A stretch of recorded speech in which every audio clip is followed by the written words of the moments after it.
ito lang mga kapalo, ang sabi natin sa pagtalay ng ali. Luputi lang.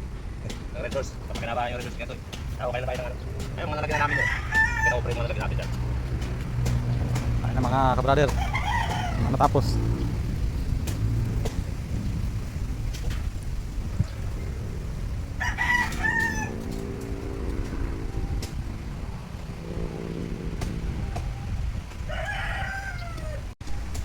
So, ganito lang yung kalalim mo.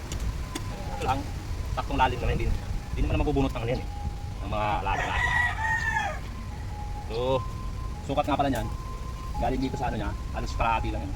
Tapos, yung sakto lang na yung malapit na sa dito. Okay. So, yan, sukati lang natin dyan. Sukati lang natin dito sa bote.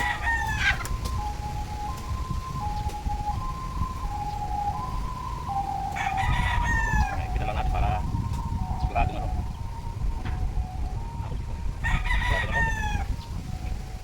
Tayo lang gumagawa dito para patipid tayo. Anong tayong ginagawa eh. At natin mag-kondisyon ng alaga natin. So yun, dito lang tayo. Trabaho ng ano. Yan, tapos na natin. Simple lang yan. Tapos, kuhain natin to. Baka lang natin yan. Hindi na mabubunot yan, no? So, sus. Hindi na yan. Tibay na yan. Yan, discarding lang yan. Kaya medyo maputik-lapot. Maulan dito. Pero tatamnan namin ang damo yun. Sakto na. Diba? Basta, hindi na yung sasabit. Ha? Ay, marami pala. Ano na lang, 4 na lang. Ayan o.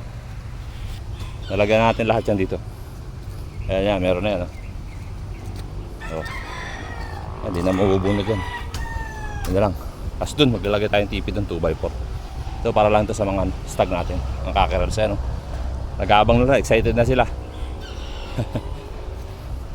So ganun lang, diskarte natin mga kapalong dito sa ano natin, ng mga tipis natin. Tapos pintura, susunod pag may budget na. Okay.